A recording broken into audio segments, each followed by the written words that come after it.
21st Precinct, Sergeant Burns. What do you mean you were robbed? Oh, broke into your apartment. Well, where is this? 761? What apartment number? Was that B or C? You are in the muster room at the 21st Precinct, the nerve center. A call is coming through. You will follow the action taken pursuant to that call from this minute until the final report is written in the 124 room at the 21st Precinct. Yes, sir. All right, I'll send an officer right over there. Yes, sir. They'll be there in a few minutes. You just wait.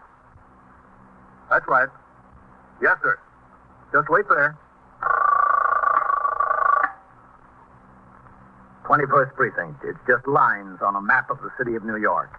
Most of the 173,000 people wedged into the 9/10 of a square mile between Fifth Avenue and the East River wouldn't know if you asked them that they lived or worked in the 21st. Whether they know it or not, the security of their persons, their homes, and their property is my job. My job and the job of the 160 patrolmen, 11 sergeants, and 4 lieutenants of whom I'm the boss. My name is Kennelly, Frank Kennelly. I'm captain in command of the 21st. It was 9:30 p.m. I returned to the precinct house from patrol and walked into the muster room where Lieutenant Snyder was on duty as desk officer and Sergeant Burns was on the boxes. Hello, Captain. Sergeant, what's doing? Nothing much. Lieutenant King's been wanting to talk to you. Is he upstairs? Yes, sir, I think so. All right, ring up there and tell him I'm back while I sign the blotter. Yes, sir. Hello, Lieutenant. 21st Squad, Detective Novak. This is Sergeant Burns on TS. Would you tell Lieutenant King that Captain Kennelly is back in the house? Yeah, sure. Lieutenant, Captain Kennelly's downstairs.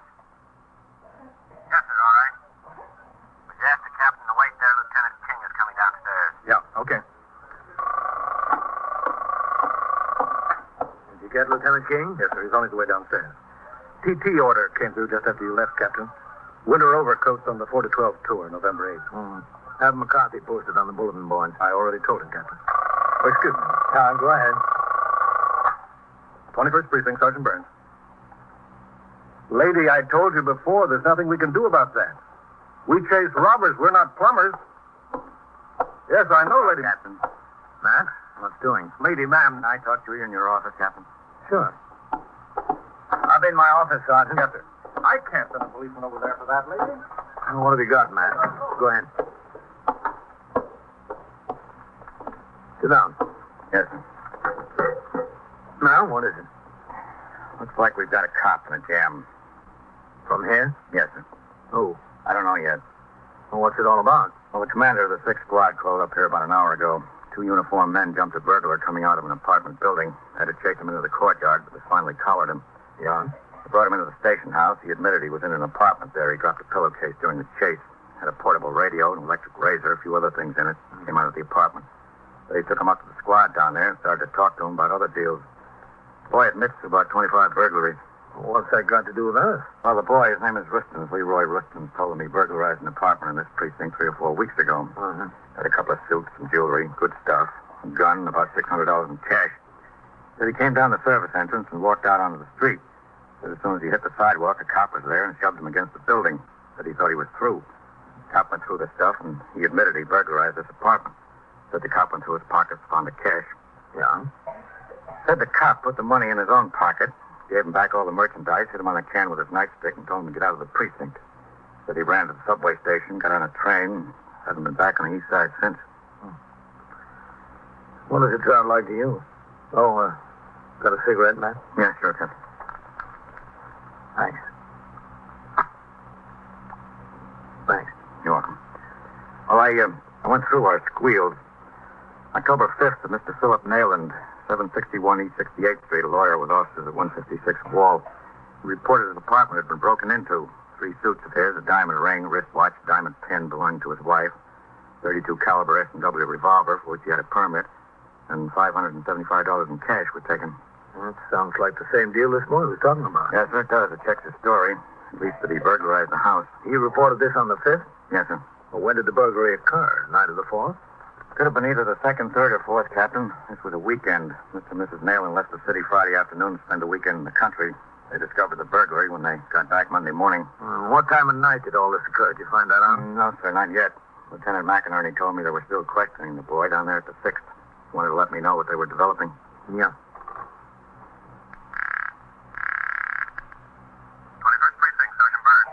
Sergeant, 761 East 68th Street is on what post? Post number 9, Captain.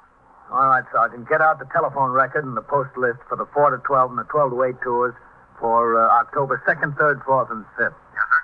And bring them in here and bring the blotter, too, right away. Something the matter, Captain? Yeah, something's the matter. Get those records out and bring them in here. Yes, sir, right away.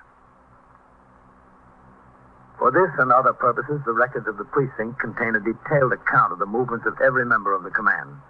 The blotter, for instance, shows for each tour in the handwriting of the desk officer the assignments of patrolmen to posts and motor patrol duty, the time each post is vacated for meal periods, all post changes and movements during a tour of duty, and a notation of the nature, time, and location of duty performed by each member of the command. From these records, Lieutenant King and I narrowed the possibilities down to 4 patrolmen who would work post number 9 on either the night or late tours October 2nd, 3rd, 4th, and 5th. In order to narrow the list still farther, we drove to the 6th Precinct at 135 Charles Street in Greenwich Village to interview the burglary suspect. There I stopped at the desk to sign the blotter as a visiting captain. Then with Lieutenant King, I went upstairs to the 6th Detective Squad. Yes, sir. I help you? We're in the job. This is Captain Kennelly of the 21st Precinct. I'm Lieutenant King. Oh, yes, sir. Lieutenant McInerney's in his office. Thanks. 6th Squad, you're out. Ed. Oh, come in, Matt. Yes, sir. This is the detective. You want to close the door, Matt? Yeah, sure. Lieutenant McInerney, the squad commander, Captain Kennelly. All right, Captain. Well, I don't know. Yes, sir. I get how you feel. You want to sit down? Yeah, thanks. What about this boy, Ed? Well, he's a good boy, all right. He's done one bit in Sing Sing for burglary. Think he's been in the 25 or 30 flats all over town. Maybe more. He can't remember more. What about the story he tells? Well, unfortunately, it sounds pretty straight, Captain. Checks with a squeal we've got. Cop had his hands in a good burglar. 9 chances out of 10 he would have gotten a commendation and a promotion to detective. Pay raise for 1 year alone would have amounted to as much as he took off that boy. Cop is an idiot. A little more than an idiot. An idiot with everything else, Captain. Have you got him spotted? Well, we've got it narrowed down to 4. The complainants were away Friday, Saturday, and Sunday nights. Could have happened on any of those nights on either the 4 to 12 or the 12 to 8 tours. You didn't fix the time any closer, did you? No. I thought I'd wait until you got down here, Sheriff Squeal. Thought you'd want to talk to him about it. Yeah, where is the boy? In the detention room. I'll have him brought in. Roy. Yes. Bring that Leroy in here. Yes, sir. You've got it down to 4, huh? Yeah, that's right. We've got one man who was working the 4 to 12 on Saturday and Sunday nights. He was swinging Friday night. Another man was working the 12 to 8, was swinging Saturday night. Those 2 men and the 2 who relieved them. Well, if you could fix it either on the 4 to 12 or the 12 to 8, that would knock 2 of them out of the box, Matt. Yeah, if we could get the right night from the boy, it'd be down to the man. This Leroy was pretty vague about dates and times. He's been in so many flats, he doesn't know one from the other. Yeah, who is it? What, Lieutenant? Well, come in. Go ahead, Leroy. Where? Over here. Listen, I was sleeping that day. He woke me up. From now on, Leroy, your time's not your own. Sit down there. Yes. Okay, Leroy, thanks. Yes. Leroy, this is Captain Kennelly and Lieutenant King. They're from uptown, the 21st. They want to know something about that officer taking the money off him. Oh, yeah. You told Lieutenant McInerney it was $500 or $600. That's right, yeah, 500 or 600. You burglarized an apartment there. You took some suits, the guns, some jewelry, and the cash. When'd you have time to stop and count the money? Well, you know how human nature is. I found the cash in the drawer there. The first thing I was tempted to do was look at it. I saw a couple of hundreds, a couple of 50s, and 10s, and 20s. I figured 500 to 600. I shoved it in my pocket. What'd you do with the gun you got out of there? Oh, I don't care for guns. I figure you have a gun on your hip, you're going to shoot it. I never did go in for that kind of heavy stuff. I gave it to a very good friend of mine. What's his name? His name is Jack Truro. But he don't have it. He sold it, he told me. A lot of nerve. I give him the gun and he sold it. To a stranger. Where is this Jack Truro? Can we locate him? Oh, it's the easiest thing in the world, but he don't have the gun. Oh, where is he, Leroy? He's in the tombs. He got picked up last week on a deal. Where'd he get picked up? In Times Square. I told him a dozen times if he's going to go in a public place like Times Square, he shouldn't wear a sports jacket that's 3 sizes too large for him. You know, a real fine sports jacket. Cashmere, what do you call it? Well, anyway, he got it out of some flat and he fell in love with the cloth. The cloth was fine, but in a million years it couldn't have been his jacket. Some detective stopped him on Broadway and said, "Hey, Bud, where'd you get the coat?" That was that. Well, that's what comes to being too much a clothes horse, you know? Yeah, to get back to the night you got the gun and the money up on the 21st. Oh, I don't know. It's the 21st. I couldn't swear. It was. You remember what night it was? What night? What do you mean? Well, it had to be either Friday, Saturday, or Sunday. No, I couldn't remember what night it was. I've been working almost every night. No, my memory doesn't serve me on that. It was during the World Series, wasn't it? Oh, yeah. You know, you're right. When you come to think of it, it was during the World Series. I remember I was in the flat. I was going around looking through drawers and in the closets, and I found some rain checks for the game the day before. Box seats. I figured, boy, what a lucky guy I'm in. Box seats. I wished it was me. Who were you for? In the series? Yeah, in the series. The Brooks. I had a $20 bet with Jack. Jack has died in the Wolf for the Yanks. Oh, yeah. I was feeling good because the Brooks win it after dropping the first two. It was the same day, I remember. Erskine Fan 14, a new series record, you remember. And it was Friday night you were in that flat on E68. I don't know if it was Friday night. I don't know if it was E68. All I know it was the day Erskine Fan 14. That was Friday, October 2nd. If you say so, okay. What time of night was it, Leroy? Time of the night? Yep. Well, that also would be kind of hard to say. Well, let's start at midnight, huh? Would you say it was before or after midnight? Well, does it make a difference? Yeah. What'd you do before you went over and broke into that flat? Let's see, I don't know. But I can tell you what I did after. I met Jack, and he and I, we went to my place to drop the suits in the scum I got. Jack sure figures in your life a lot, doesn't he? Well, he's my best friend. Hmm. And then from my place, we went over to meet a girlfriend of his after she got off work. Oh, yeah. Yeah, it must have been 10:30 or 11 I hit the flat because this girlfriend of Jack's, she works in the cafeteria down here in the village over on 7th Avenue. She gets off at midnight. You're sure about that? I'm telling you. Well, that pretty well sets the time for you, Captain. Friday, October 2nd, during the 4 to 12 tour. Yeah. Leroy, you think you'd be able to identify the officer who took the money off you? Well, to tell you the truth, I don't know about that. What did he look like? A cop with a blue suit. Was he young? Was he tall? What? Look, Cap, I wasn't interested in what he looked like. Young, tall, short, I don't know. All I could see was a cop. I was nailed. When he took the money, slapped me with his stick and said, go, I went. I didn't turn around to see what color eyes he had. Well, we're going to give you a chance to identify him, if you can. If I can, I will. I opened up and told you about this, didn't I? If I didn't want to help you, I could have clammed. Cop catches me, takes me in. I got no beef against him. But if he turns out to be a bigger thief than me, I got no regrets. No regrets at all. Except maybe my good friend Jack is laying in the tomb, all alone in the world. Yeah, well, don't worry about that, Leroy. You'll be down there to keep him company. Lieutenant King, Lieutenant McInerney of the 6th Squad, and I continued to interrogate the burglary suspect, Leroy Rustin. The officer he referred to was most likely Patrolman Philip Austin, who the record showed was assigned to post number 9 during the 4 to 12 tour on Friday, October 2nd. It was decided to continue the investigation at the 21st, and arrangements were made to transport the prisoner in the custody of Patrolman Nestico of the 6th Precinct, one of the arresting officers. Before we left, I phoned through CB to Lieutenant Snyder, the desk officer at the 21st, and gave him instructions to detain Patrolman Austin and all other members of his squad, which again was working the 4 to 12 tour, for my arrival. At 12:10, after having been relieved from his post, Patrolman Austin returned to the station house and walked through the front door into the muster room. Austin? Yes, Sergeant. Come here. What is it, Sergeant? Just a second. 21st Precinct, Sergeant Burns. Lieutenant who? Lieutenant Gorman isn't due in here until 8 a.m. Yes, sir. That's all right. Hey, what's the trouble, Sergeant? Captain wants to hold your platoon. Yeah? He's on his way uptown. Wait for him in the back room. Why? Just wait. Oh, listen, Sergeant, my wife's brother has a birthday party tonight. I told him I'd get over there as soon after 12 as I could. He'll have another birthday next year. What do you say, Phil? Farrell? Yes, Sergeant. Come here. What's it all about? What do you need, Sergeant? Yeah, wait in the back room with the captain. He'll be back any minute. Oh, what's the trouble? There's no trouble. Just wait. Okay, Sergeant. And don't change from your uniforms. Leave them on. Listen, Sergeant, he's liable to be another hour. You stop giving me an argument? Now, go ahead. Sure, Sergeant. Come on, Phil. Yeah. I don't know. Why do I have to get all the dirty details? Sure beats the living daylights out of me. Oh, it's not that bad. Hi, fellas. Hi, Carl. Anybody know what this is all about? Oh, beats me. Big deal. Come on, Austin. Sit down. No sense getting worked up about it. I don't know if the captain wants to see us. Where is he? Look, we're all in the same boat. Yeah, but you got no place to go except home and to bed. Every time somebody can think of some extra detail, they think of us. Don't get mad until you find out what it is. Hi, Austin. What's doing? You know as much as we do. Grab a seat. Oh, they probably got the midnight snack on the table over there right now.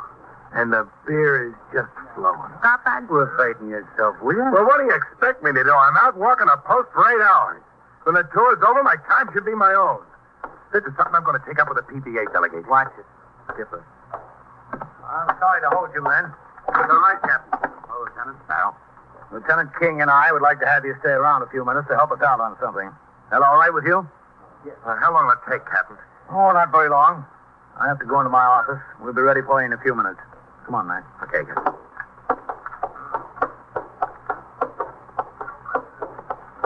So that's Costa. Yeah. Haven't you met him before? I've seen him around, yes, sir. Oh, Sergeant. Yes, sir. You getting the other men in here? Yes, sir. The rest of them should be in right away. All right, Sergeant. When they get here, you send them into the back room. Then let me know. I'll be in my office. Sergeant, would you ring upstairs, have Novak come see me in the captain's office? Yes, sir. What kind of a record has Austin got in the department, Captain? Oh, just fair. Good educational background. 2 years in medical school. He was in the fire department first. Switched jobs. Nothing outstanding in this department. Up on charges once about 3 years ago for leaving his post without permission. Not in this precinct. Lost 5 days' pay. No trouble with him since. He isn't the best man I've got, but as far as I know, he's been doing his job. Go ahead, man. Thanks, Mr. Pico. Well, what's going to happen? Don't get in a hurry, Leroy. You've got plenty of I'm time. not getting in a hurry. I'm just getting hungry, that's all. Is there a delicatessen close? I'd like to send out for a sandwich. It was just my luck to get collared right before supper. You'll get something to eat in a little Well, while. there's no time like the present. Leroy, you told us you burglarized the flat. On your way out, a police officer collared you. That's right. That's the honest-to-goodness truth. Now, we want you to identify that police officer. Well, I told you I didn't know whether I could do that. You stood there and talked to him, didn't you? Well, for how long? It was only a couple of seconds like that, that's all. That's long enough to get a look. Well, it was in the nighttime. It was dark. Wait a minute. Let me get this straight. Where was this? Right outside the service entrance of that apartment building? Yeah, that's right. Right outside. As soon as you came out that door. Yeah. It was like he was waiting there for me when I came out the door. Listen, couldn't you send out for a sandwich for me? Soon, Leroy. I'd like a corned beef on rye with coleslaw, some piccolo, some coffee. Yeah, as soon as we get through here. Yes, who is it? Novak. Come in. You want me, Lieutenant? Yeah, Novak, I want you. Yes. Tell you what I want you to do. Write down that, I'm entitled to get something to eat before you ship me down to this home. The bill of fare down there ain't nothing to write home about, you know. I saw this girl who goes with my good friend Jack the other day. She was down there to see him. He says the bill of fare hasn't improved any since the last year or so either. Yes, and Jack ain't hard to please when it comes to food. You give him any old slop and he's happy. All right, get going, Novak. Yes, sir. All right, I guess we're about set, Captain. Set for what? To give you a look, see if you can identify that police officer. Well, I told you I didn't know whether I could do that. I couldn't tell him from Adam. Well, we think we can, Leroy. We think we know who he is. We want you to give a look and see if you agree with us. There are 20,000 members of the police department of the city of New York. With their families, the force comprises a community larger than all but 94 of the most populous cities in the country. As in any group so large and from such varied background, occasional deviation of character is expected, and the methods of dealing with it are provided for in the laws of the state, the rules and regulations of the department, and the manual of procedure. These provisions afford the same protection to an accused police officer as to any other suspect. In all criminal cases, identification is usually the most important criterion. In this one, we proceeded to determine whether the burglary suspect, Leroy Rustins, could identify the police officer he accused. In addition to the principal suspect, Patrolman Austin, a dozen other officers were waiting in the back room. When we were ready, they were formed into a line, marched into the muster room.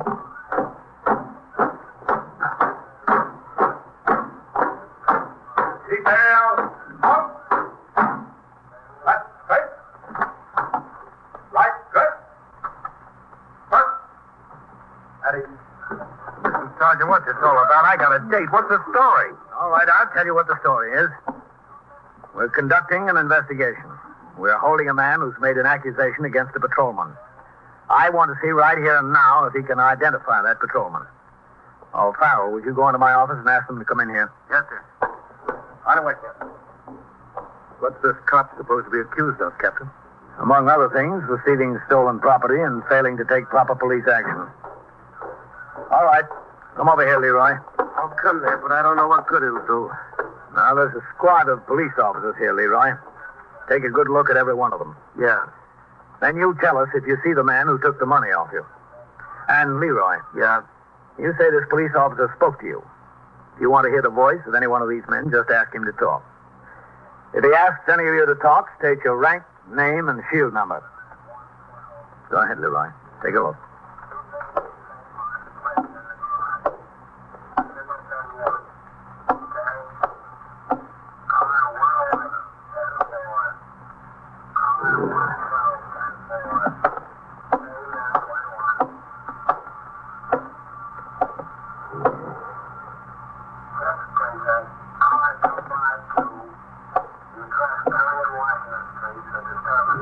Well, you see the man, Leroy? I don't know. Take another look. I'd like to hear this fella say something. Go ahead. Name, rank, and shield number. Patrolman John Farrell, 24381. No. Let this one talk. Go ahead. Patrolman Philip Austin, 31650. Would you come again? Patrolman Philip Austin, 31650. No. I can't make him. I don't see him. You want to take another try down the I line? can't make him. It was too dark there. I told you that. All right. Austin, Farrell, wait in the back room for a while. Sergeant, dismiss the squad. Come on, Leroy. I'm coming. All right, let's go back in my office. I'll go any place. Captain, how long do you think we'll be? Not very long, Austin, I hope. Yes, sir. Let's go. Don't look at me like that. What did you want me to do? Say it was somebody if I wasn't positively sure? What do you take me for? Did you think it was any of the men there? Didn't I tell you it was dark? Go ahead, inside. Lieutenant. Yes, Novak. Sit down over there, Leroy. What I want to know is when I'm going to get something to eat. I went over there, Lieutenant. We'll get you something to eat, Leroy. That's good. I could starve to death around here. Well, we wouldn't let you starve, Leroy. Leroy, there's something I'd like to get straight. Sure. You said you couldn't see the cop over there because it was pitch dark. Is that right? Yeah, that's right. That's the service entrance? Yeah, the side door, the service entrance. Novak. Yes, Lieutenant. You just came back from that apartment over there, right? Yes, sir. You look at the service entrance where the cop was supposed to have collared Leroy? Yes, sir. Was it dark? Now, there's a light over the door. The super told me it's never out at night. In addition, that door is right under a street light. Would you say it's light enough over there to see a man's face? Lieutenant, it's light enough to read a newspaper. What have you got to say about that, Leroy? Listen, maybe the electric was off The there. electric wasn't off, Leroy. You're just a plain liar. You've been wasting our time all night. No, I've been giving it to you You've been straight. going around corners. Now, we're not going to waste any more time. What about it? Did you see that cop or didn't you?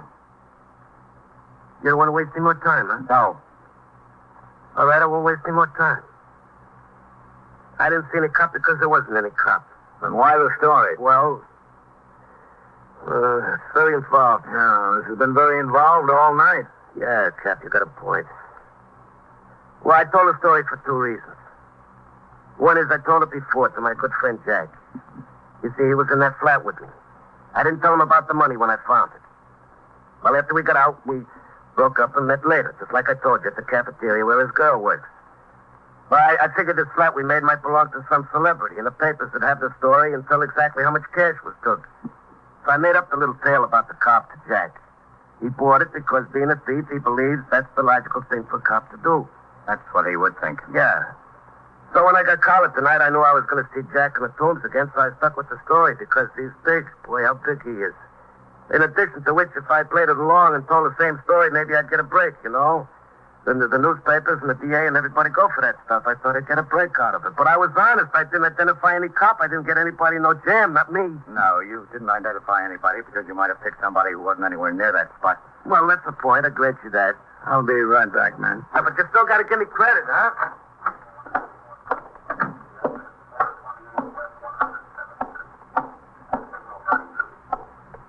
Captain? Yes, Sergeant. Is everything all right? Yep. Boy was lying. He pulled the whole story out of the air. Makes me feel a little better. I feel better too, Fred. Much better. There's nothing worse than doubt. I had to know one way or the other. But he's in the clear. Definitely in the clear. Austin and them are waiting. Shall I let them go, Captain? No, I will. Thanks.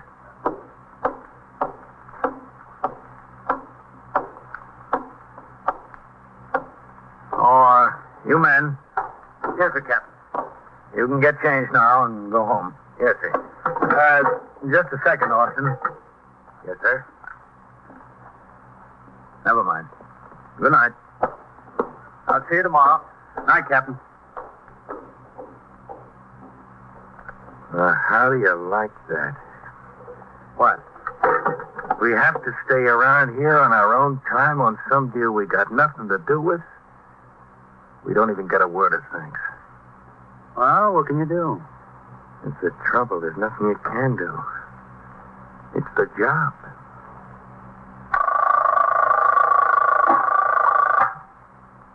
'21st Precinct, Sergeant Burns. Where? That's East what? East 77th? Talk into the phone. Do both of them have guns? Now, where is this? In the liquor store? Are you there now? All right. And so it goes, All right, around the clock, right on. through the week, every day, every year. The police precinct in the city of New York is a flesh and blood merry-go-round. Anyone can catch the brass ring, or the brass ring can catch anyone.